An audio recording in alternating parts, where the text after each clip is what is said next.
Thanks. Hi everyone, my name's Andy Lee and I am from Resolve. I'm a research associate at Resolve and it's an environmental organization, nonprofit that is currently based in Washington, DC. And it's a great talk to follow from Andrew on technology. And today I'm very glad to introduce one of our technology that has the potential to help proactively prevent human-wildlife conflict.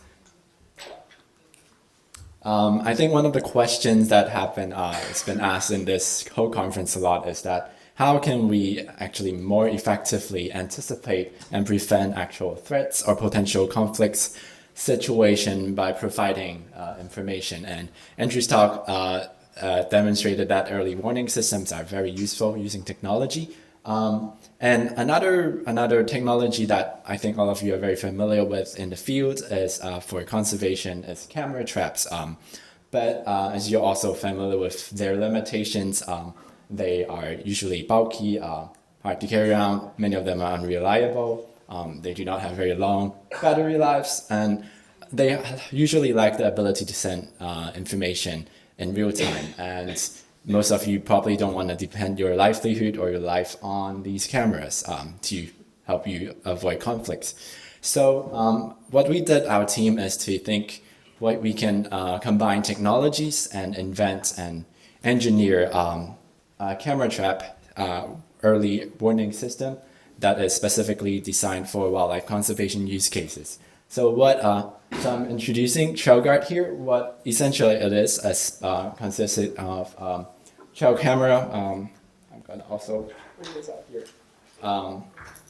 So this on my hand is the camera itself, and this is the communication unit. So what it essentially is a real-time alert system that's has embedded AI and rapid transmission capability to provide early warnings of wildlife activities that may lead to potential conflicts.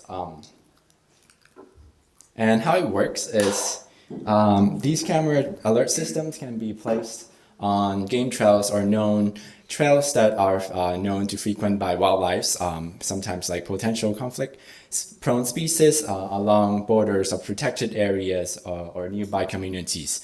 And using the AI, when an animal is captured by the camera, it will run the onboard AI to immediately recognize if that's just a wild boar or a jungle fowl or an elephant. And if it's a target species that has been identified, it will immediately, within 30 seconds, send an alert through message. I'm trying to see if I'm getting an alert of all you now. Just now with the camera that's actually working, it's getting an alert on my Telegram app as well. And this will actually also work in the field if an elephant is identified. And so these alerts will be transmitted as email or text message or WhatsApp to anyone nearby in the village or park rangers who can use this information to have a response or determine if they need to do a response to these potential conflict situations. And what makes TrailGuard different from the other commercially available currently camera traps is that it has 6 secret ingredients in there. First of all, as I already demonstrated, it's incredibly small. It's very easy to carry. Oh no, I'm sorry. It's incredibly easy to carry, but also the small form factor allows it to be very easily hidden and therefore preventing being discovered, vandalism or theft, which is very common in many other camera traps. They're just gone within the 2 months. Second, it has the capability to transmit alerts and with connectivity almost in many different situations with and I will elaborate that more later, but connectivity usually is a very challenging situation, especially for use cases in more remote areas and natural habitats. Third, it has embedded artificial intelligence in the camera itself using the latest Intel and CVEDIA vision processing chips. And instead of running all these AI on the cloud in the server, it actually helps really much for the camera to be able to save on batteries and data, which leads on to the 4th point. It has incredibly long comparative to normal camera traps incredibly long battery lives. We estimated that they did a field testing that it can run on a single battery charge for 48 months and properly used for alarm early alert system. And combining all these factors, these cameras can be very low cost and low maintenance. And that's also one of our aim is to make these cameras available for conservation use case, which usually do not have a lot of funding to just put on cameras and put them out. And finally, we are designing the camera alert system to be incredibly easy to use. All you need to do is plug in the battery, put them out, and then check if you're getting messages on the alert system. So there's no programming needed. There's no specific like courses that you need to take. You just have to put them out and see if and make them work. And then going back to one of the connectivity, as I mentioned, transmitting alerts in remote areas is usually very challenging. So we have integrated multiple different connectivity protocols in places where GSM or cellular connectivity is available. We will use a universal SIM card for users to immediately send message that, and usually that can reach users' text or cell phone within 30 seconds. In more remote area lacking cellular connectivity, we can make use of a long-range radio, or we can say it has almost up to 50-kilometer line of sight. So one of the use cases is in protected areas where there's no coverage. Usually we can send these alerts through LoRa outside to a nearby community where there's a cell tower, and then the cell tower will send the alert to anyone that's receiving the message that's useful. And in the more extreme use cases, we also, in more remote use cases, we also have the ability to use satellite modems and networks, and also combining multiple alerts to use a single satellite modem to transmit this alert. So it's helping to for this camera alert system scale to different use cases and different regions and habitats. And another secret sauce that I mentioned is having the embedded AI. And as we all know, if we're familiar with camera trapping, there are usually 5,000 images of just leaves or wiggling tricks or just a jungle fowl like deciding to do a courtship dance in front of your camera for 2 hours. And one image that's actually of use. And what other cameras with connectivity usually do is they send all these images in real time to you, and you have to scroll through all of them. It drains the battery, and it is also very expensive. And even if you have to run the AI afterwards. So the advantage of having the AI on the board and the camera is that it automatically filters all these images and only send on the target species of what you're detecting to the user. So you're filtering out all these non-target images. They will all be saved in the SD card that you can retrieve later, but only the important ones that you need to know immediately of an alert will be sent on. And that's how we keep the transmission cost low and also keep the battery running longer. And the third is that we're using we're developing, partnering with CVEDIA, which is a computer vision software company specialized in using synthetic data to create species detector for AI algorithm. So you can see here, these are some, imagine you're watching a Disney movie, and they're using these pictures to develop train AI models that are very accurate and are agnostic to different conditions, environment, occlusions, and lighting. For us to able to create these detectors. And with this, we are able to create detectors for many different conflict-prone species, including carnivores and herbivores, but also allow us to have the flexibility to create specific region detectors for conflict-prone species, but also other species that are of interest to get alerts about. So these are some examples from the field. For TrailGuard, helping with preventing human-wildlife conflict. These are some tigers that were detected on the field a couple of months ago, and the rangers there were able to use the stripes in the tiger to determine that this is not one of the problem tiger in the area, and therefore decided not to take action. The other one, a tiger was detected actually killing a livestock, and in this case, the ranger decided to put another camera trap next to the livestock, and because usually villagers will poison the livestock, so they're taking real-time alerts to make sure that the tiger is not poisoned, and if any poisoning is happening, they will take away the livestock. And other than human-wildlife conflict, with all these detectors, it's also very useful for wildlife monitoring.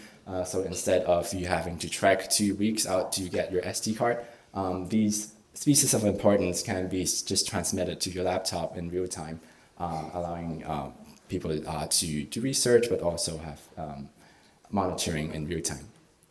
And some of the trail guards are also equipped with human detectors and also vehicle detectors, and in some use cases proven to be very useful for protected areas to increase their security, and also in places where poaching is sometimes a problem. So this case in Guatemala is a very good example of camera being very cryptic, because you can see these poachers or intruders are literally a meter in front of the camera, and they weren't able to detect them. This is a poaching gang that was actually detected by the camera and the alert being sent to the local park staff, and they were seen here actually hunting a livestock. Fortunately, not the tigers, and they were later being arrested because using these photographic evidence and information. And through this, we also led us to believe that the system is not only, we're not only a technology provider, but also through providing a solution, we are also instigating conversation and dialogue around how people can be involved in human-wildlife conflict. So we had also workshop previously a couple of weeks ago in India, training park staff, but also talking to community about where these cameras can be effectively placed to help protect them. So yeah, just to sum up, TrailGuard is both an affordable, scalable out of a two application that is we would like to scale, but also providing very actionable evidence, early warning system, and also has the potential to catalyze engagement and dialogues around human-wildlife conflict. And we are very excited to continue scaling these cameras and these alert systems around the world. There are more than 80 cameras currently deployed around the world, and we are aiming by late 2023 to have these cameras alert system ready to be scaled and manufactured and go to more places of conservation needs. And this is my incredible team. This is me before the pandemic, and thank you everyone. I'm happy to take questions. Great, thank you, Andy. We will take a couple of questions. Right. Thank you so much, Andy, for this presentation. In the Netherlands, we have now 40 wolves and lots of sheep, and farmers want our wolves to be radio collared or whatsoever. I don't think that's going to work, but this might actually work if certain sheep areas are being protected with this kind of system, and if you can connect them with, like, say, a flashlight system that immediately starts working and hopefully works on the neophobia of wolves. Do you think that's a feasible feature? Thanks. That is very feasible, and we are very keen to explore all these response technology, like the technology that we can pair this early warning system with. In fact, in Germany, we are also, and Italy, we also working on a couple of wolf projects that are monitoring wolf dens and also like seeing if they are going into sheep dens to sheep corrals who have depredations. And we definitely want to pair up with not only depending on just human reactions, but technology. For example, you're saying flashlights, loudspeakers that can, or even you're saying that might be the last resort of just firecrackers. And we're also developing some technologies for drones that can pair up this early warning system to be able to help with the situation. Hi, thanks. Very, very excited about this technology. I'm sure a few people might think about this question. We found from camera trapping we have a lot of animals that like to eat them, play with them, nick them, never bring them back.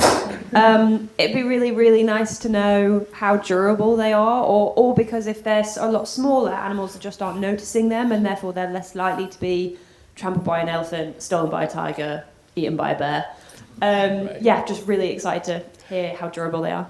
Yeah, so as I mentioned, this camera is built for conservation use case and wildlife deployment in mind. So wildlife, we do have a lot of, in early testing, we do have a lot of experience of hyena chewing off the cables or just elephant finding them. One of the advantage of this camera being small, it's not being discovered, but also the AI allows it to be placed higher up on trees, as you can see. This is actually how we recommend them to be placed, is higher up on trees and not easily be discovered, but also reachable. And the AI will still work accurately. We are also developing other like cable, maybe like sleeves to make sure that they're durable. But also by making the camera really low cost, they'll be easier to replace and it's not a huge loss, even they go up. And also the AI will be able to transmit regular like health checks so that you know that the camera is not working if it's been chewed on or it's been moved. And you don't have to discover that like after 3 months of field data, you realize it's gone already. Thank you very much.